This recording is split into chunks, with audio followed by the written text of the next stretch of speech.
Welcome back. Today we are talking with Regina Phelps. Regina, great information there about the societal impacts and uh, the things that are changing that we need to consider. And now let's move on. You've got some another section, a human aspects. Exactly right. Exactly right. So I really want to focus on the two major issues related to the impacts of the global pandemic. And as I'm talking through these, Alex and I are going to continue to banter back and forth. But I really want you to be thinking about it from the perspective of your own personal life, but also your work, your community, your country that you live in, and what this really means. And in our work, I think it has huge implications. So, well, let's first of all talk about this concept about the human impact of the pandemic. And there are many, many pieces to this. So, first of all, there's the obvious loss of life. And I just want to stop for a moment and acknowledge that. And what I want to talk about is just briefly something called excess deaths. I've talked about this before periodically. But as you can see, our excess death toll has really changed a lot. So our actual official death toll is 6.7 million. As you can see at the bottom on that graph from The Economist, this was actually pulled yesterday. But the excess deaths are around 21.3 million, which is about 3 times more. And those are people that either weren't counted as a COVID death because they weren't tested. Perhaps they had a heart attack because they couldn't get to the emergency room. Many reasons why we have excess deaths. So when you look at a pandemic and they talk about the actual death toll, the actual death toll and the real impact to the community as far as excess death is often much, much greater. And so that's what I want you to get a sense of. There's a lot of people that have died as a result of this. So obviously the loss of life. And this is also regionally, as we all know. So you can see it from this particular slide. If you're looking on YouTube, this is actually from The Economist as of yesterday, the 22nd of January. And what you'll see is that you can see what the estimated deaths are versus the real deaths. And what you'll see with the Asia numbers, this is before China reported 60,000 deaths from COVID in the last 3 weeks. So this is before that official toll was actually entered. But there are huge numbers of people that have died around the world, and especially in developing nations. You'll see that just really astronomical. So, for example, in Africa is a really good example of that, where it's the estimated deaths is about 800% higher than the actual real death because they just aren't counting deaths there in that location. So obviously, people have been dying. But there are also, stop and think about this, and think about this with yourself, your family, your employees. There are many health impacts that have yet to be realized. Okay, you say, what the heck are you talking about, Regina? So just think about the disruptions to medical care that occurred in the pandemic that are still happening today. And I'll talk more about that. The impacts on healthcare has been phenomenal, but there's been a huge drop in many routine things. So, for example, in 2020, there was a gigantic drop off in what we would expect to be hospitalizations for urgent cardiac issues. So people with chest pain, people with maybe blurred vision, thinking of a stroke.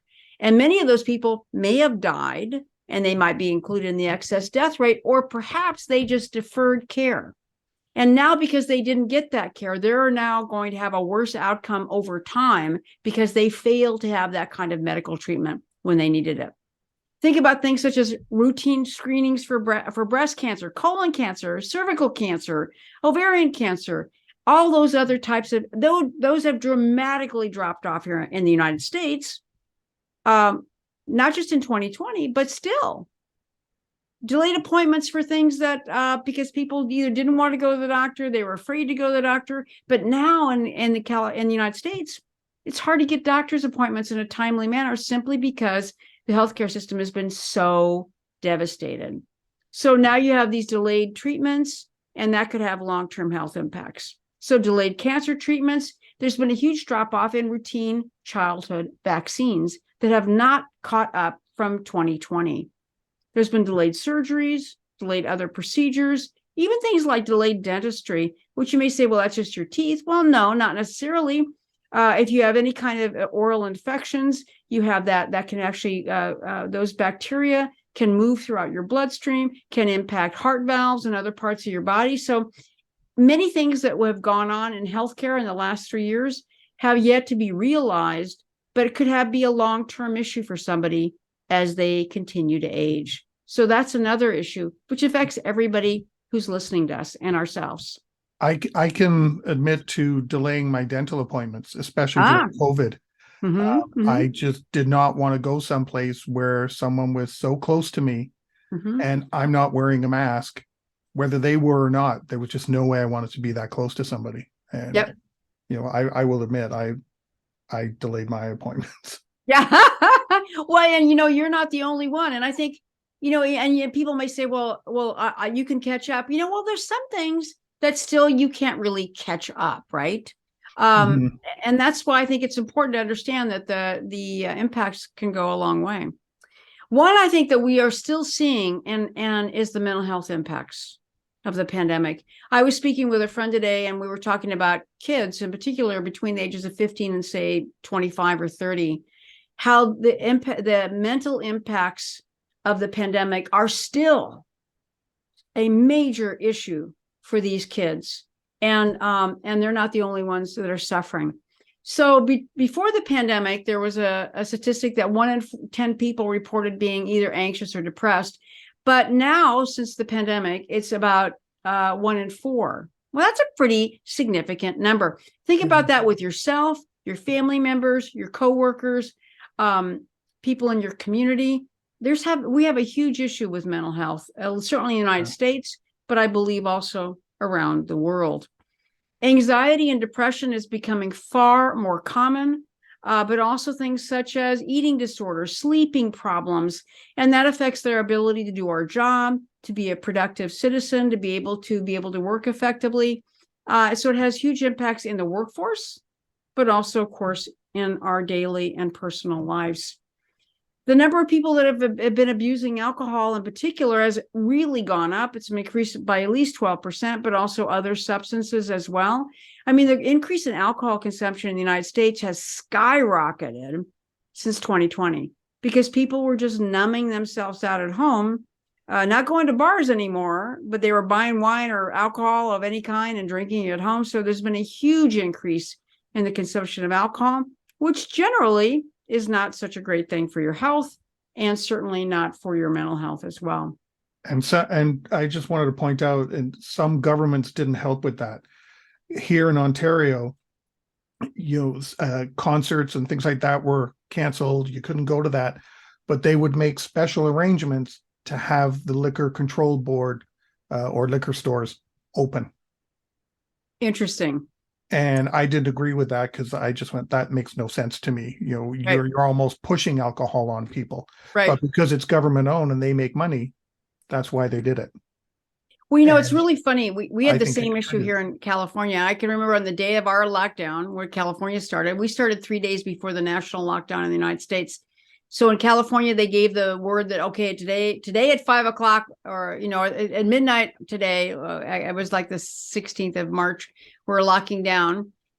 I went like, oh my God, what do I need? What do I need? What do I need? So I went to the grocery store, and I didn't really need anything, but I felt panicky, right? Like, oh my God.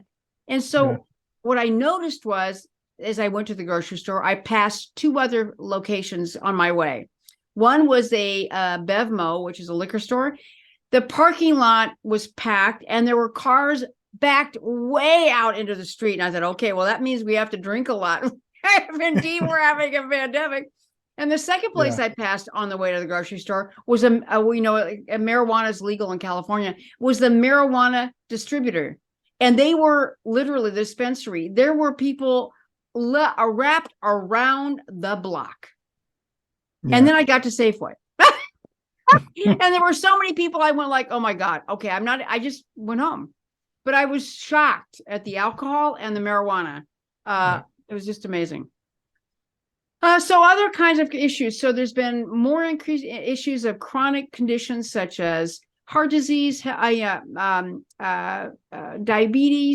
migraines, chronic fatigue, autoimmune diseases. All of these things contribute to a real impact to people's mental health. And that is a big issue in the workplace. And so if you have some big activation because you have some other crisis going on, you need to remember that the mental health of the people that are responding to you is already fried, and that you might need more people. You might need to have a different mix of people. You might need to look at things differently because it's not like it was before the pandemic. Regardless of how people say that they're over it, they're really not over it. And that's something we need to think about as professionals. Long COVID. I mean, this is the ticking time bomb, right? And, I've actually seen studies very recently here in the United States about long COVID being one of the big reasons that people are not able to fill positions because there are a lot of job openings and the unemployment rate still remains very low, but there are a lot of people that are not available to work. That impacts us and what we do for a living. Either because we have less people doing jobs, but just think about that when you actually have any kind of an activation, is that you may not have the number of people or the routine people or the usual people you've always had. Long COVID is a big deal. Every time we get another big surge of infections, we have more people that start having long COVID. And there are many studies going on worldwide, but it really is an autoimmune disease that is triggered by COVID and is very much like a chronic fatigue syndrome. So it leaves people with the inability to do their job. And that means that they're not able to financially support themselves, which of course impacts their mental health. It makes it difficult for them to often maintain insurance, not so much as you're concerned in Canada, but certainly in the United States. And so there are some major issues related to that. There's already estimated there are 16.3 million Americans in the United States between 18 and 25 who have long COVID. And about 2 to 4 million of those are out of work because of this illness. And if you look at our need for workers, that's where those people are. The loss of workers are primarily between issues of long COVID, and secondarily are people that retired early because they would have worked longer if it hadn't been for the pandemic, but they reached an age or, and financially were able, they left the workforce and they're not coming back. And that impacts what we do for a living as well. And then lastly, the annual cost of wages is about 170 billion US dollars, but it could be as high as 230 billion. So financially, this is a big impact to the United States. And if you then take that and you spread that around the world, it's a big deal. Do you have much conversations about long COVID in Canada? I'm not seeing a lot of it, but it is starting to make the odd headline now and then. Mm-hmm, mm-hmm. And I think maybe it was just denial by some people, it's like, yeah, okay, whatever, Get over it, right? Yeah, exactly. Get over it. COVID's done, you're just using it as an excuse. But as mental health concerns are on the increase, and some people unable to return to work, and more people are speaking out saying that, hey, I had COVID and I'm still feeling, like this months and months later, I think people are now starting to pay attention to it. So it's starting to make the headlines here, but it's been a while. And again, just to remind people about the kinds of things that you look at with long COVID is that long COVID is essentially where any part of your body where there's an ACE2 receptor, and that's pretty much, everything.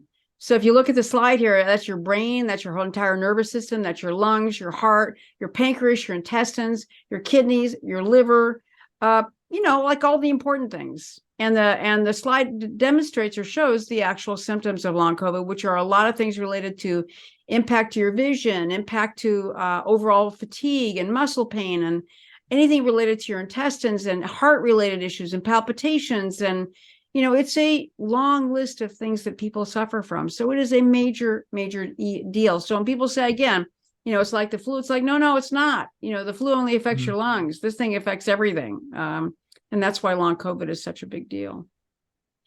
I want to talk about this because this is super important, and this is a human impact, and it's impacting people all around the world. There is a gigantic impact to healthcare providers. And I was reading this in the Economist just last week, posted it on LinkedIn, talking about every country in the world. They talked about Canada, they talked about the UK, the EU, the United States, Australia, New Zealand. Everyone is suffering from an impact to healthcare. Providers, systems are overloaded, people are burnt out, and people can't get appointments. It's bad. Have you had any experience at all with this yourself or anybody you know? A few people I know, yes, and they are tired. And I know one person who did leave the Yeah. industry. They were just burnt out after 3 years. They just said, I can't do this anymore. Hmm. I've had enough. And we're hearing it all the time. Yeah. And you can hear it in, when I call my doctor's office, I could hear, that it wasn't an upbeat greeting, so to speak. It was, Right. They're not so chipper it's like, anymore, right? oh my God, I'm still answering the phone. What?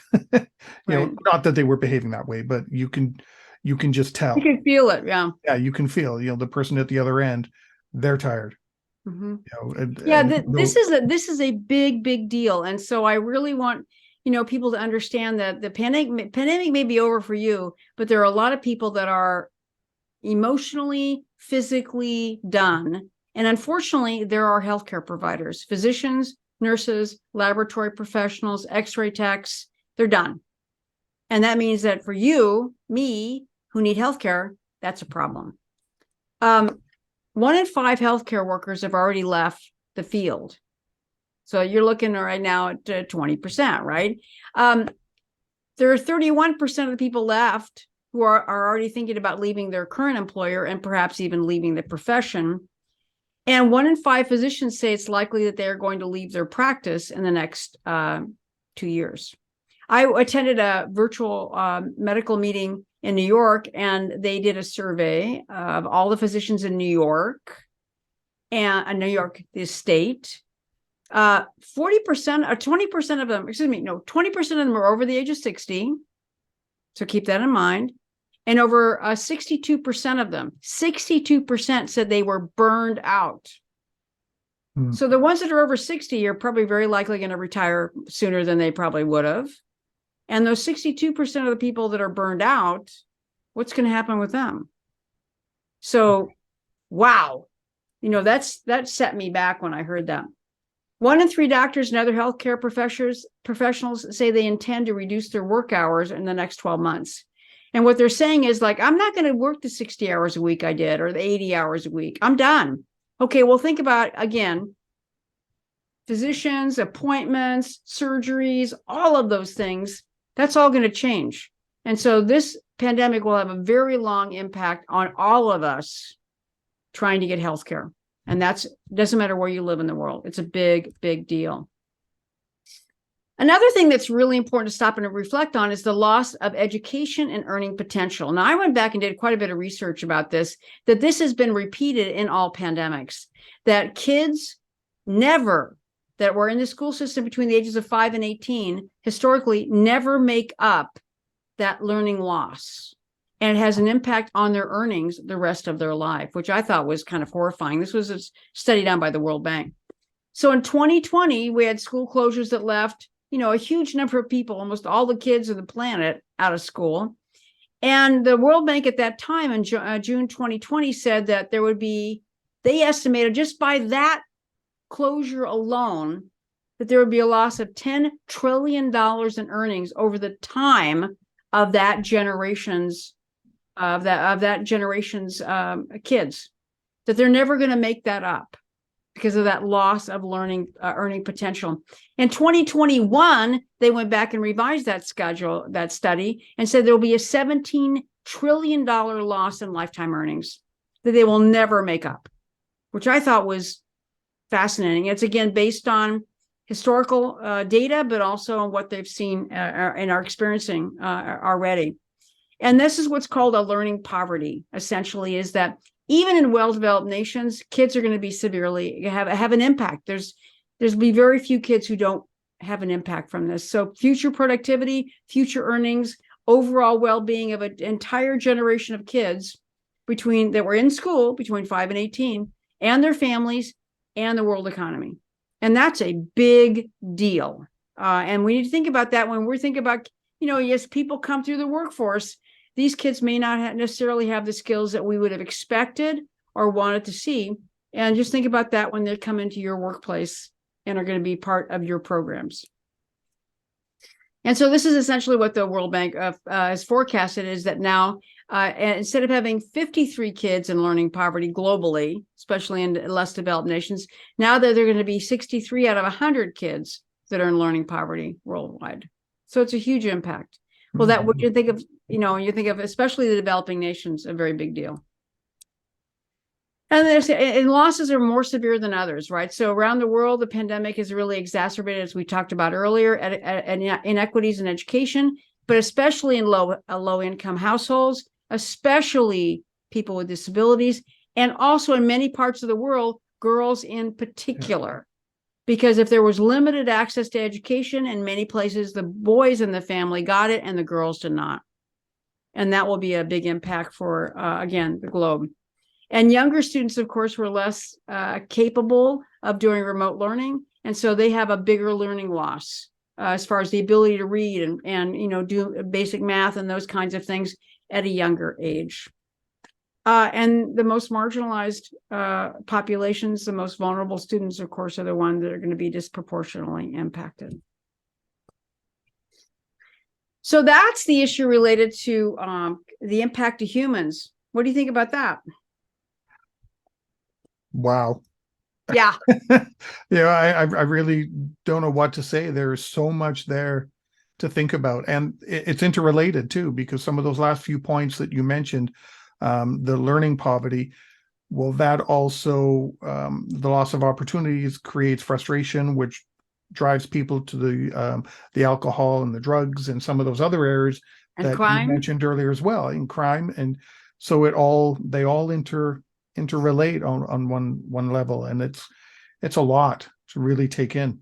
It is a lot. And as I was doing the research for this particular talk, but others that I've given in this area, I think and I noticed that we're approaching our end of our time. So we're going to probably have to carry this one to the next one.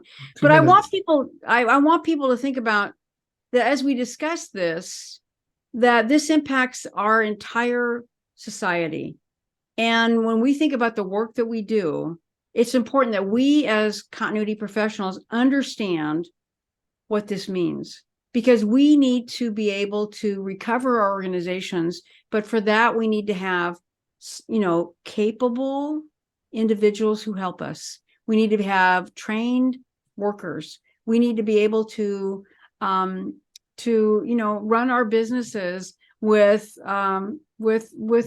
people. And we are really going to be suffering in some cases because of the things that I've talked about, both in learning loss, income loss, issues related to healthcare. And so I think it's important that we need to always keep a bigger vision about what's going on societally in the work that we do, because we can't look at it myopically. We have to be bigger. And that's what I'm really going to talk about when I talk with you in February. Oh my God.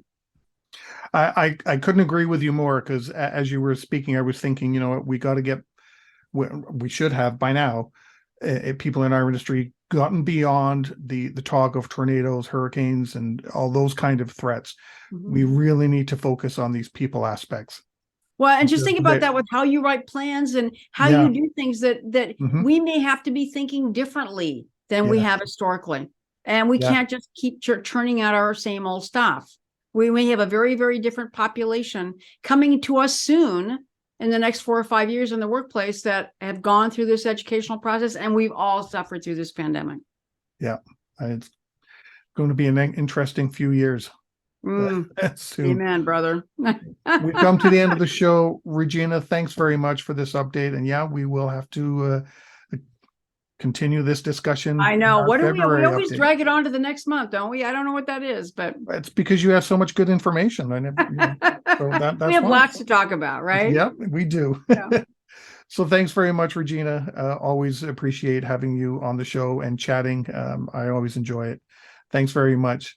You're welcome. Everybody watching and listening, stay prepared, everybody. If you like that video, thumbs up. If you didn't like that video, thumbs down. But leave me a message and let me know your thoughts. Of course, don't forget to subscribe. And in the meantime, stay prepared, everybody.